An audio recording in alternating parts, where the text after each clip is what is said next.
En este video les voy a explicar los conceptos básicos del modelo relacional.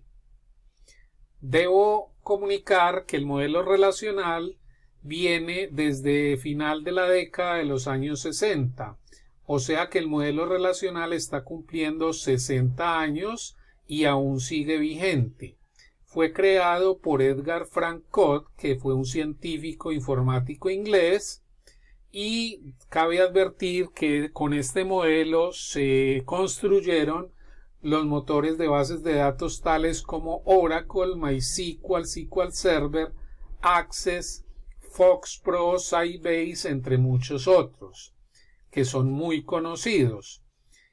Es de advertir que para que el modelo relacional lleve 60 años y siga vigente, debe tener algo muy bueno, que es lo que yo pretendo explicarles en los siguientes videos, las características del modelo relacional que aún lo hacen vigente. Vamos a analizar un poquito la terminología que se usa en el modelo relacional comparado con el ambiente de archivos que existía anteriormente. Mientras que en el ambiente de archivos se hablaba de un conjunto de archivos planos, en el modelo relacional se habla de una base de datos. Mientras que en el ambiente de archivos se hablaba de archivos individualmente, cada archivo se asemeja en una base de datos a una tabla. O sea que una base de datos es un conjunto de tablas que están compuestas por filas y columnas, como se ve en la imagen. Las tablas dentro del modelo relacional están conformadas por tuplas que se pueden asemejar en el ambiente de archivos a registros.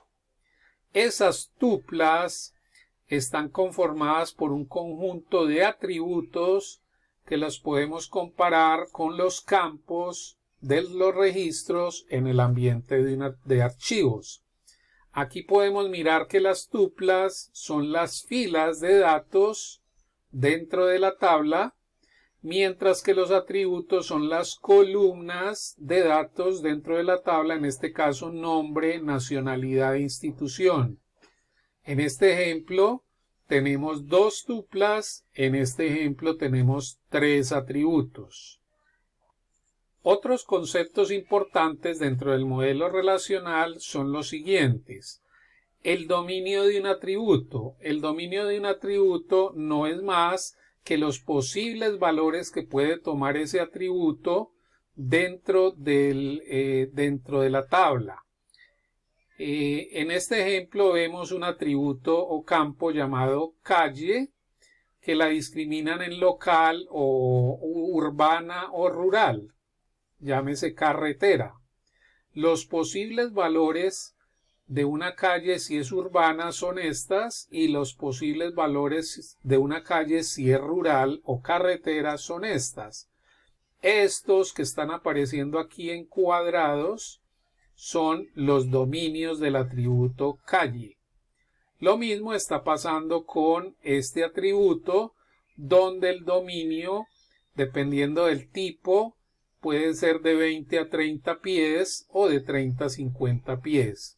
Posibles valores que puede tomar el campo según el contexto que se esté manejando. Es muy importante conocer el dominio de un atributo para poder posteriormente determinar el tipo de dato que le voy a definir dentro de la tabla. La clave primaria, que la vamos a denotar como PK, es un atributo campo que identifica en forma única cada una de las tuplas de la tabla. Por ser una identificación única, la clave primaria debe ser única, no repetible, es decir, no se puede repetir un mismo valor en ese campo. Todos los campos son diferentes, todos los valores dentro de ese campo son diferentes, y además la clave primaria no puede ser nula. Por otra parte, la clave foránea, que la vamos a denotar como FK, es un atributo campo de la tabla por medio del cual yo relaciono esa tabla con otras tablas. Por lo tanto, podemos determinar y podemos mirar la importancia que tiene la clave foránea dentro del modelo relacional. A diferencia de la clave primaria, la clave foránea puede ser nula y no tiene que ser única, es decir, los valores de una clave foránea se pueden repetir. Un aspecto importante a mencionar es que una clave foránea siempre se relaciona con la clave primaria de la otra tabla con la cual nos estamos relacionando. Eso es algo importante para poder relacionar en forma correcta tablas. Un último concepto importante dentro del modelo relacional es la clave candidata. Una clave candidata cumple con las mismas características de una clave primaria. Es única, es decir, su valor no se repite y además es no nula. Pero en el momento en que el diseñador de la base de datos tuvo que escoger cuál iba a ser la clave primaria, no la escogió.